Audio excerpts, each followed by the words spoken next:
Hey everybody, stock market breaking news alerts. The iPhone with 5G, iPhone 12 particularly, was just announced, as well as a HomePod Mini. I'm going to cover a little bit about what those mean for the stock and what those mean for the company itself. So make sure to subscribe to the channel, comment below your own input, like this video, and all that fun stuff. But we're going to get started right here.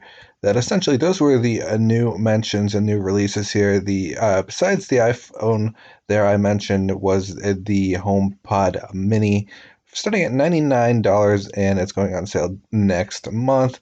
The problem with the HomePod Mini is it's not really all that different from what Amazon offers. Amazon had deals going back for weeks, months, where you can get their devices for less than 10, $20 if you join their little subscription thing for music, all that fun stuff. And ultimately, they do relatively the same thing. So this is kind of a pointless device. It probably will sell at the $99 price point because Apple fans like to buy just about anything.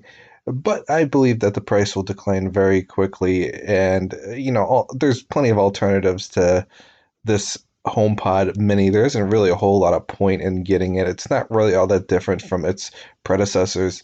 But the other thing worth mentioning here is that 5G really isn't all that fully structured out yet. So, depending on where you live, if you're living in a big city, you might see a significant boost. If you go pretty much outside of those big cities and you try to get, the 4G or the 3G or whatever, you're going to have a lot of problems. Your 5G just probably won't work, and it'll probably go down to the 4G again. And although most people probably aren't going to notice that significant of a difference, the 5G consistency just isn't there yet. Apple doesn't really have that much control over it and how it's going to be into the future. But right now, it's like early adoption. They're relying more on the carriers than anything else to provide a good quality service and connection. But essentially, at this point, not a whole lot else was really announced. It was mainly that. The other thing to mention is that the smart data mode, which lets the phone drop down to 4G automatically if it doesn't need the speeds to save battery life. So you're likely going to see a drop off more to consistent 4G than a 5G. 5G is nice, but is it really all that out there yet? I would say not really. I'd say it has a little bit of progress left to go yet before it becomes more of a full scale viable option, at least outside of a big city. So if you're in New York, if you're in Seattle, or you're in Washington, or a rather large city, you're probably going to notice a big increase in that. Other thing worth mentioning here is the A14 Bionic, same chip as used in the new iPad Air that recently was announced as well during this event. If you guys want to follow up on live stuff going on, if you're watching this as it's live, basically make sure to check out the link in the description below to this particular source here. Not a lot of other things mentioned. The League of Legends is coming to the iPhone, sort of. Not really all that significant of a worthwhile mention on the news. There's going to be upgraded end cameras, and then they'll have night mode and ultra wide on the back, and the front facing camera and the main camera has a larger aperture than ever before, allowing for more light to be captured with a single shot. So just hype.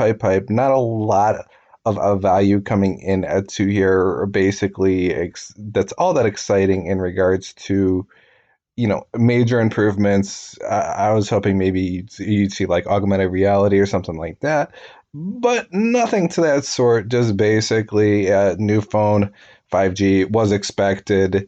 Basically, the HomePad Mini was expected. These are not like breaking news things that are going to move the price that much. On the daily, it started off with a big dump in the open. It tried to climb for the event, and then, of course, uh, just kind of started declining again. As some new things were mentioned, it kind of did a little bit of a spike up, but it faded very quickly. It's almost back to flat on the day, or pretty much what it was at this morning. It's not making a whole lot of movement. I don't know if you're going to see a lot of progress into the next few days. The sweeps seem to indicate that there might be some bullishness in the longer term, but on the shorter term, we might see an actual decline back below 120 before the end of the week, but I guess we'll see how that goes. Short answer, there hasn't really been anything that wasn't already expected with Apple, so there's not going to really be all that significant of a move up. If they announced some kind of groundbreaking technology or something, people probably would have been more excited, but 5G was already expected in the phones. AT&T had a little bit of a bump up when the news came out, but then it kind of faded back down, and now it's running back up a little bit, but nothing all that significant. Verizon had big of a significant reaction, jumping almost $2 in just a few minutes. But even then, it's still really not up that much comparatively to what it was Monday into a Tuesday. It's just a quick, brief reaction from that event. We have Google here that's kind of flat on the day, but Google and Amazon are essentially competitors to Apple here, and there really isn't anything significantly new about the iPhone that's all that exciting. So there isn't going to be that much of a big impact. And then, of course, Amazon has a much more major thing going on here, their Amazon Prime event, and that's been kind of keeping it up in the green since this morning. It's kind of a flat green, no, but it does look like it's setting up for a breakout. But this is about Apple, so I'm not going to get too much more into that. Just wanted to show you guys all the different stocks and how they're reacting to the event, and just all the live updates that have came in as of today. There isn't a whole lot of new things coming in that are all that exciting, but here's something that just came in just seconds ago. Just some specs of the different phones. As you can see here, new colors, 5G, ceramic shield, MagSafe, water, and I can't read that other word here.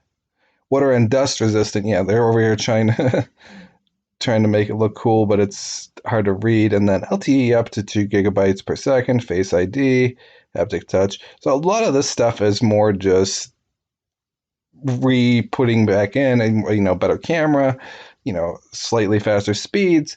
But the 5G isn't going to be accessible to most people. But that's about all I'm going to cover in this video. If anything else comes out, feel free to leave it in the comments below. There isn't a whole lot else going to go on with the event. I don't see that Apple's going to necessarily turn green on the day. I think in a swing capacity, it probably will taper off a little bit, but then continue back up into the rest of the year. Sweeps seem to imply that it's going to hit about 160-ish early to mid of next year. So that's what I'd be looking out for. I wouldn't expect too much more from this event in reaction to today, at least. Thanks for listening in, guys, and have a great day.